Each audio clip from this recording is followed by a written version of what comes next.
this is a game against DangerForce1.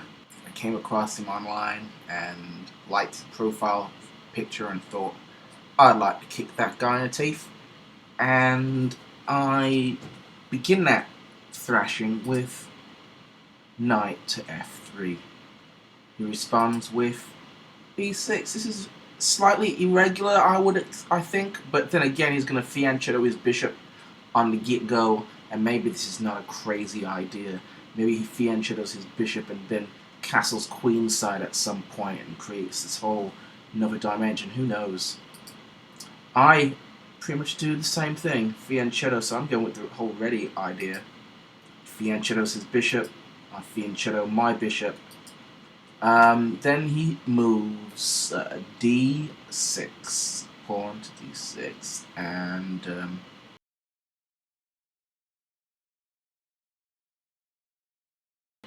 knight comes out over here. Probably barreling down, wondering whether they want to sacrifice to move the pawn center. I doubt it. He's probably going to come here to g4 and just stay there to harass my people. So double O, and now I'm got this fianchetto castle shape, which I very much like. That was a crazy move. So he took his fianchetto bishop and he moved it back to its original position. That's a mistake, and that, I believe, ladies and gentlemen, is the first stone on this avalanche. Because I'm playing this person, and I probably looked at that move and said, how can I possibly make this to my advantage? Let's take a look. So I pull my bishop out, some kind of pinning the knight, but it's such an easy to defeat pin that I'm either going to sacrifice the knight for the bishop, or he's going to pull his, he's going to break his pawn structure at trying to push my bishop away with h6, and I don't care which either one because I have developed a piece. What does he do? Brings a knight to protect that knight, and get that knight into the game finally. I attack his center. He brings out his bishop to unpin his knight. I go ahead and I fork a pawn and his knight by taking that pawn from the center. He takes back, and I'll bring out my bishop to attack his knight or his bishop. I'm not sure why and what, but let's see what happens. He moves his knight, exposing my bishop, but only attacking my bishop. It's the only thing he can really safely actually attack is the bishop. So I negate that by simply taking the bishop, forcing him to remove me, or else I kill his queen. So queen takes. Now I attack his knight. He runs back but a little, chase him up, because quite frankly nothing can touch my knight from right there. Queen, she pops up. She's trying to pin this here knight, but if I move this knight and take, it'll be check and he'll be forced to react, in which case I'll have the initiative to take or not take as I see fit. But instead, I protect my knight and keep it there. So now my queen can move, the knight is protected and safe, and that one little pawn has got his queen with very few spots to move into. What happens now? Brings his bishop back to that fianchetto position that he was originally, and I don't think there was any advantage to moving it in the first place. But now it has the effect of pinning both of my knights. But as I said, I do have a free move when I kill his knight, put him in check. Whatever he does after that gives me a free move, and I would attempt to solve the problem and how to save both of my pieces at that point. So what happens? I'll go ahead and put him in check. I take that knight, put him in check. The queen moves instead of the knight, which I thought was kind of crazy and perhaps another mistake.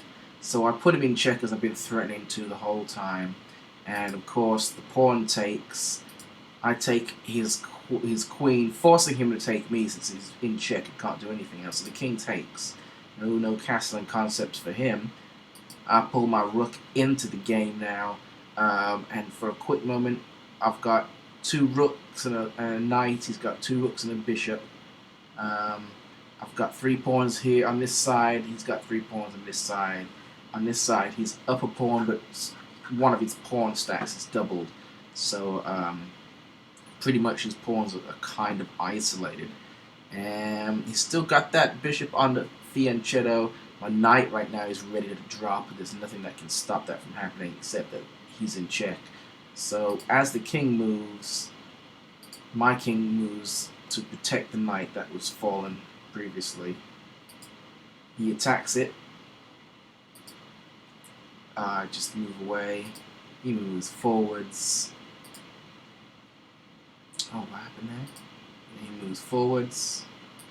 And I just go back to where I was. Because if he does take... Goodness, don't do that.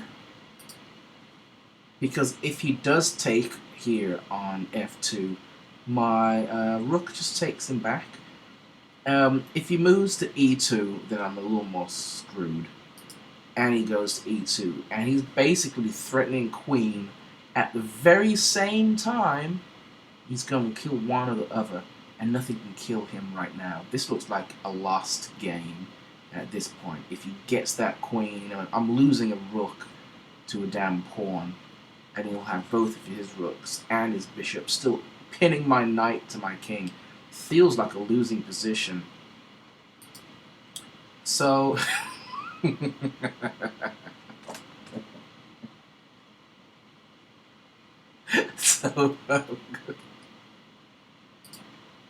so in response to utter annihilation, I guess if pawn takes on f1, king just takes back that queen, and if the pawn takes on d1, then the rook kills it. So although it's got me forked, you know, even if he goes to e1, d1, f1, they're all covered. And so it looks terrifying, but it's really not. And that is the justification for making a move like c5. Like, yo, bust the move, Pinchy. So Pinchy, wait, what Pinchy do, man? Pinchy brings, now, this is it. This is the solution. And seeing it again, I can see how glaring it is. Plow. There you go. King gotta take. And then rook just stops it from moving. He brings his bishop out to protect that pawn, that flaccid white bishop.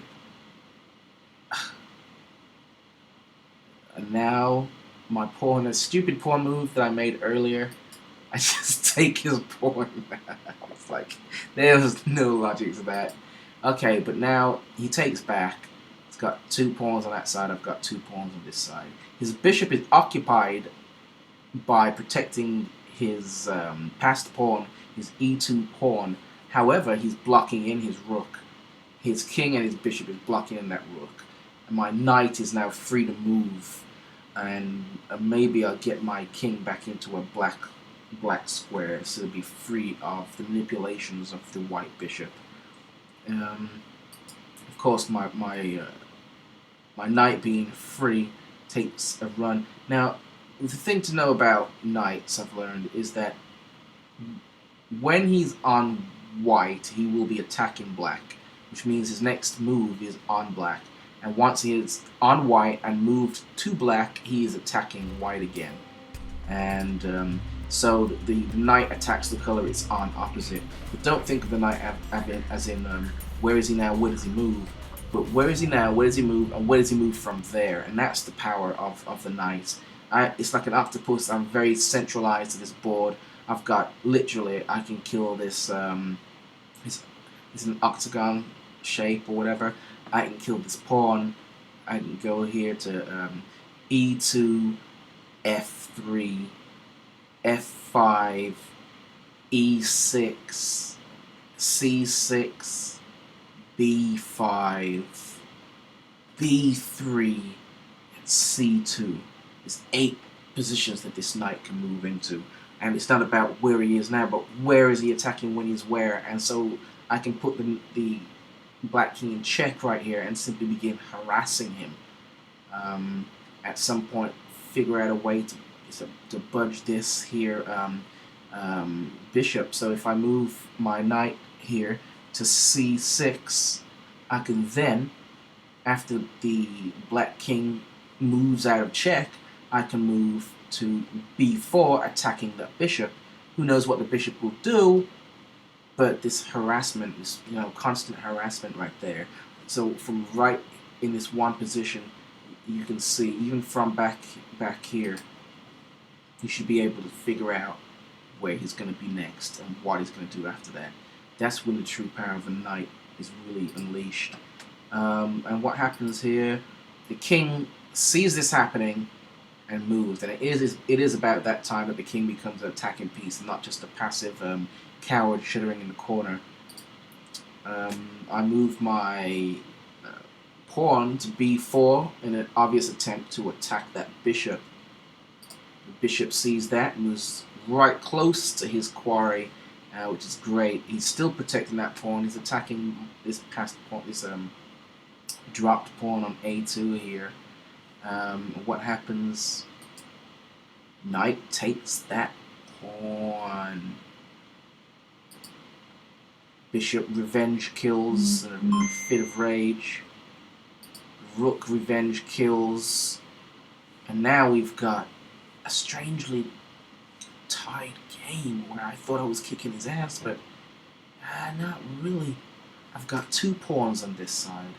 His rook can pick off one once it's not protected by, it's going to be very difficult. It's 2 pawns on this side, 3 pawns on this side, king, king, rook, rook. My structure is better. He's got these double pawns. That has to be my advantage, but I feel like this pawn here is going to die. So I'm probably going to move my b pawn up, almost passing a turn and making sure he does what he's going to do. What happens? He comes down to attack that one pawn, still attacking this other pawn. So he's got his eyes open on murder right here. I put him in check. King moves backwards a bit. What just happened there?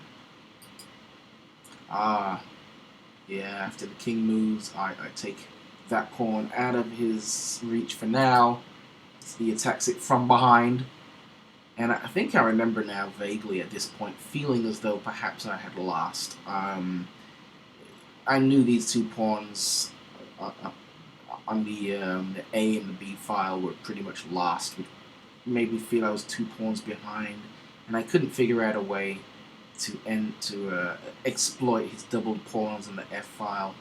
And at this point, was only reaching for any solace now, perhaps not aiming to win the game, but just to kill as many of his people before he inevitably kills me. So I go to protect my people, and he says, well, whatever, you knew I had both of them, I'm going for this guy. You can't really protect this guy and the other guy. One of them will fall. I think I attempt to ignore all of that by going for these doubled up pawns. His king comes out, as so he should. I take one of those pawns. And then he takes back. Revenge killings abound. And then I put him in check by taking that next pawn, which gives me this H file pawn. Once his king runs away, I take that guy. And now I'm looking in much better shape after that, murderous rage put me ahead. I've got 3 well-positioned pawns, well-connected. He's got 2 here. I've got this dangling pawn, but whatever he does to grab this pawn is going to be a wasted move. He can't get this without 2 moves, a b2 and then b5. So he'll be wasting a move attempting to get that, and I'm smart enough to make that to my bloody advantage. And I do so. Well, he goes for that pawn. That's that one move.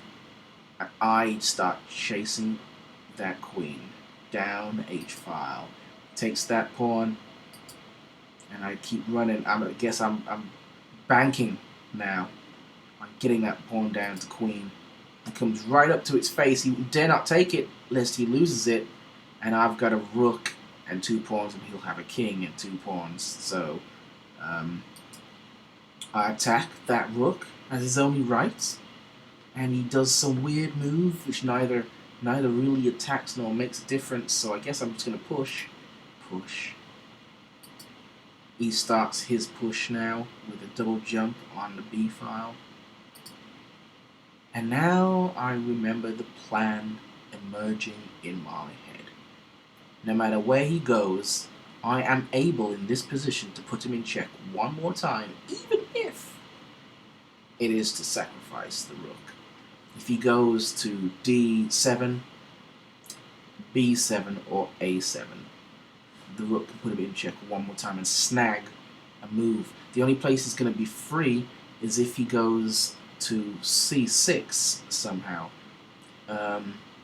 And if I remember right, I win because he doesn't see that happening.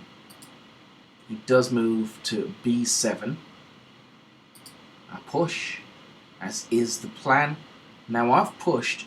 If he goes to C6, it's a whole nother game. But if not, I'll just put him in check. He'll take my rook, and then I'll have my free move to push the queen all the way. What happens? He pushes, and inexplicably, I move my king. What in the hell was I thinking there? I really don't know. What the hell am I protecting? Am I moving closer to am I trying to trick him? I don't know what's going on here. Or maybe I assumed he was going to go to C6, so much so that I wanted to attack his, attack the rook. Well, that's why the king's moving there. You need not do that, but I can see the point. The point now is that instead of getting a queen when I tear the initiative from his hands, if I have my king at E or G4 and then put him in check, I sacrifice my rook for a chance for my king to kill his rook. And that's why I think the king moved to F3, although I could have just put him in check and got a queen right off the bat. He pushes that pawn against all odds. Now the trap is set. I don't know why I didn't do the king move first. Maybe I thought stop playing around, because once he gets to C6, this whole thing wouldn't work. He has to take, of course he does. Now our queen. Now he's in check and he's got to move. He loses the initiative again. I go down to... Oh, I'm so smart, but I'm not smart enough to see what I did. So I put the king there in order to uncover a check and kill his rook, knowing that his pawn would be only at B2, cutting it real close. But he pushes his pawn, and he pushes his pawn past this point, so my plan still is in action. And so my king goes to attack that rook. He's in check. He puts his rook in the way, but still, if I kill it, it's still check. He moves out of the way. I can kill either one of his pawns, and from here I can push a pawn and get another queen and checkmate him with 2 queens, or I can pull my king into the action and simply push him into the corner and checkmate. But at this point, he resigned, and that's how I was able to kill Danger Force 1.